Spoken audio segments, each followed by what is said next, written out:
Kabeh ilmu iku iso urip nek dienggo napa? Tukaran. Dadi ya penting tukaran lho. Lah sampean takono kiai-kiai sing wani Gus Dur niku mergo dekne putu Mbah Khalil. Mergo dekne di sejarah Mbah Hasyim Asy'ari murite Mbah Khalil. Lah kula ora apal, kula sering jagungan mbek kiai-kiai. Ora ono NU kecuali utang jasa mbek Mbah Hasyim. Kowe sing wani tukaran alasane Mbah Hasyim dhewe sing sebagai sumber NU murite Mbah Khalil. Lah dekne kadang sing wani putune Mbah Khalil. Nah, jare pondok Sidogiri Mbah Khalil piyambak nate ngaji teng Sidogiri, berarti tuwa putih Sidogiri. Ora ono bare. Tapi itu penting, artinya itu terungkap setelah tukaran. Lho nggih kula nu ngertos sejarah-sejarah itu sakwise Gus Dur sering ra cocok mbek Kiai Memun. Niku akhirnya terungkap sejarah.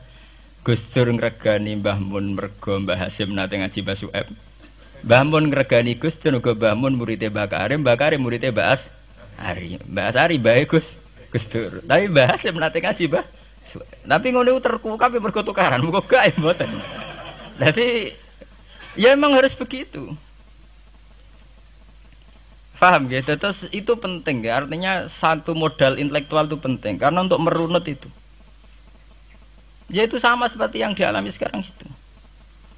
Orang yang pro Megawati itu begitu mendewakan Soekarno, seakan-akan Indonesia itu dimulai dari Bung Karno, sampai ada ham Soekarnoisme. Bahwa Indonesia itu seakan-akan dimulai dari Soekarno. Memang deklarator kemerdekaan Indonesia itu Soekarno. Tapi umat Islam atau partai-partai Islam itu tidak kecil hati. Karena embrio yang bernama Indonesia itu dari tahun 1908, sebelum ada partai nasionalis yang berani melawan kolonialisme Belanda adalah partai-partai Islam, sehingga kebangkitan Indonesia dimulai 1908.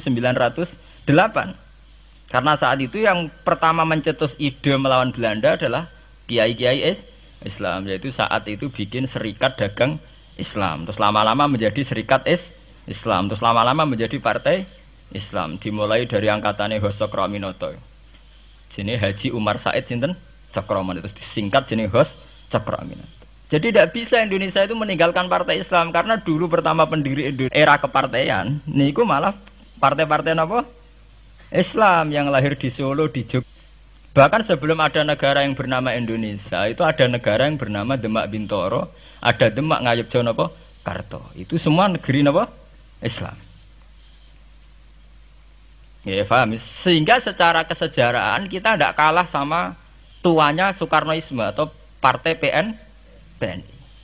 Dan sampean kan kita ini kan kayak dinabubukkan seakan-akan Indonesia itu dimulai dari Soekarno.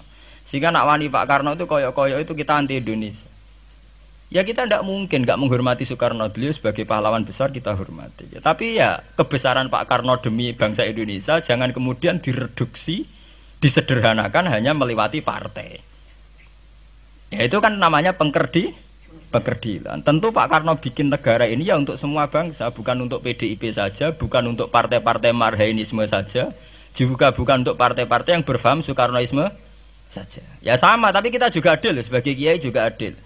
Hos Cokroaminoto bikin partai Islam adalah untuk mengusir Belanda dari bumi Indonesia, yang nantinya juga untuk kepentingan semua bangsa Indonesia, tidak hanya yang Islam saja.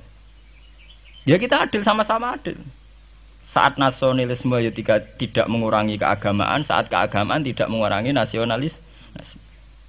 Tapi itu tadi, kemudian ini dikerdilkan secara politik. Di sawangannya nek wis duwete Pak Hasyim mbek Mega nasionalis religius saiki sudah ditren. Mangger duet senengane pasangan nasionalis sampai apa nak nasionalis terus wajib salat. Apa nak religius terus gak wajib nasional?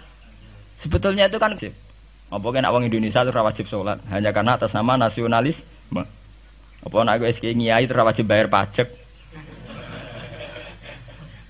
Itu kan pengkerdilan, proses pembohongan. Pemohongan secara publik. Kowe dibodhokno, sedurunge bodoh, itu kan itu kan repot. Namanya sedurunge bodoh dibodhokno nggih napa? Nurut. Makanya kalau seneng ya, kayak kemarin Hari Kebangkitan Nasional itu seneng kalau diungkap terus di TV bahwa kebangkitan Indonesia dimulai dari 1908. Penting. Pentingnya bahwa orang-orang yang sok Soekarnoisme biar tidak mereduksi Pak Karno hanya milik mereka sendiri. Karena bangsa ini berdiri semenjak 1908. Dimulai dari gerakan Budi Utomo sampai Hosokro Aminoto sampai macam-macam. Ya, serikat-serikat Islam. Tapi ini terungkap sausé tukaran. Jadi sebetulnya Presiden Gus Dur jadi Presiden Yasa karena Basim Asari berjuang sebelum tahun 45. Megawati Yasa. Ya karena beliau berjuang lewat bapaknya, ya sama semuanya sah. Pak SBY juga sah. Karena keluarga militer. Apa meneh dekne mantune Sarwo Edi sing ra roh sapa? Perjuangane mertuane. Gak iso adol bapak ya adol mertuane. Pokoke sing dikena didol pokoke. Tapi artinya sama, kita secara sejarah itu sama. Kita sebagai santri juga tidak kalah sejarah. Karena berdirinya nasional dan lewat para kiai itu takokno sejarawan manapun kayak profesor siapa di UI, siapa saja profesor-profesor sejarah bilang bahwa awal kebangkitan Indonesia itu dari partai-partai Islam. Bahkan versi orang nasionalis sekalipun tuh bilang karena Islam adalah satu agama yang paling sensitif terhadap penjajahan. Karena Islam melahirkan satu paham jihad bahwa ketika ada kolonial Belanda, wong Islam terinspirasi harus jihad. Sehingga lahir partai-partai Islam. Dulu yang dilawan tuh perdagangan. Ini kalau cerita sejarah, santri-santri sadar. Jadi santri salaf dengan model sekarang sing raro duit, raro dagang itu sebetulnya mengkhianati pendiri santri. Lho mboten niku lho fair, sing gak seneng dagang, gak seneng mergawe itu mengkhianati pendiri pesantren. Sampai lihat sejarah, tahun 1908 itu namanya tidak SI, tidak Serikat Islam, tapi Serikat Dagang Islam. Karena para kiai adalah melawan dominasi Cina di Surakarta dan dominasi Belanda menguasai sentra-sentra perdagangan. Sehingga yang dilawan pertama adalah piye supaya kolonial gak menguasai aset-aset ekonomi.